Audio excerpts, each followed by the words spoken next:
बिस्मिल्लाहिर्रहमानिर्रहीम। अस्सलामु अलैकुम viewers, welcome to the channel इल्म का खजाना। छोटी सी वीडियो है, अगर पूरी नहीं देखी गई और दरमियान में छोड़कर किसी फैसले पर पहुंच गए तो नुकसान के जिम्मेदार आप खुद होंगे। जिन अहबाब का नाम सरकारी स्कीम में नहीं निकला और फिर भी इतनी इस्तिताअत रखते हैं कि प्राइवेट का कोई भी पैकेज अफोर्ड कर सकते हैं, तो उन पर हज की फर्जियत अभी भी कायम है। महज अपनी सोच से ये फैसला कर लेना कि एक स्कीम में नाम नहीं निकला तो हज अदा नहीं करना शरई नुक्ता नज़र से गलत है और मुतबादिल स्कीम अफोर्ड कर सकने के बावजूद ना जाने की सूरत में गुनाहगार होंगे, क्योंकि उन पर हज की फर्जियत साक़ित नहीं हुई। अब यहाँ तक वीडियो देखें, अगर आपने प्राइवेट स्कीम में नाम लिखाने का इरादा कर लिया और चले गए नाम लिखाने, तो इसके जिम्मेदार आप खुद होंगे, क्योंकि आगे मैं इसके बहुत सी एहतियात बताने जा रही हूँ। वैसे भी व्यूअर्स जानते हैं कि मैं अपनी वीडियो को गैर ज़रूरी तौर पर लंबा नहीं करती, ना ही मैं सब्सक्राइबर और लाइक का कह के आप लोगों का वक्त ज़ाया करती हूँ। मेरा मकसद सिर्फ इन्फॉर्मेशन पहुँचाना है, और अगर आप इसे मुस्तफ़ीद होना चाहते हैं तो मुकम्मल वीडियो देखेंगे तो ही आपके लिए फ़ायदेमंद होगा। जो गैर रजिस्टर्ड एजेंट हो या अपना एनरोलमेंट नंबर ना बताए, इस एजेंट से मामलात ना करें, ताकि फ्रॉड की सूरत में आपका हज और रकम ज़ाया ना हो। रजिस्टर कोटा होल्डर से मामलात तय करने की सूरत में आपको वजारत की तरफ से भी सेफ्टी मिलती है।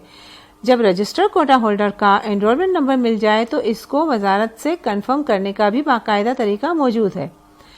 सस्ते पैकेज में अपना नाम लिस्ट में दर्ज करा दें, ताकि जब दरख्वास्त का लिंक खुले पहले आपको एग्रीमेंट साइन करने का मौका मिले।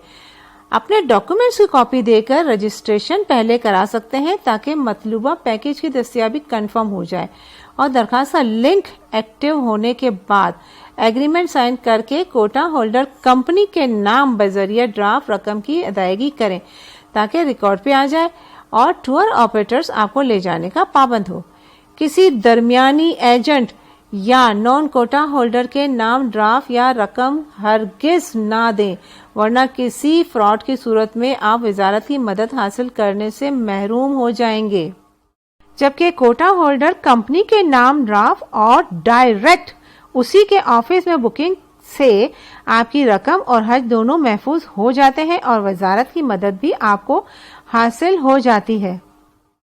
अब आखिरी में इंतहाई अहम बात भी नोट कर लीजिए, जब तक वजारत मजहबी उमूर की तरफ से बाकायदा प्राइवेट बुकिंग का सरकारी तौर पर ऐलान नहीं होता, किसी भी प्राइवेट कंपनी के साथ हज बुक ना करवाएं। सिर्फ अपना नाम लिखवाएं, लेकिन पैसे हरगिज किसी को ना दें, ताकि कल कला खुदा न खास्ता उम्रा ज़ायरीन की तरह रिफंड के चक्कर में मसाइल का सामना ना हो। इंशाअल्लाह अगले चंद दिनों में वजारत की तरफ से मंजूर शुदा पैकेज वजारत की वेबसाइट पर आ जाएंगे। इसमें अपने अखराजात को देखते हुए पैकेज मुंतखब कर लें।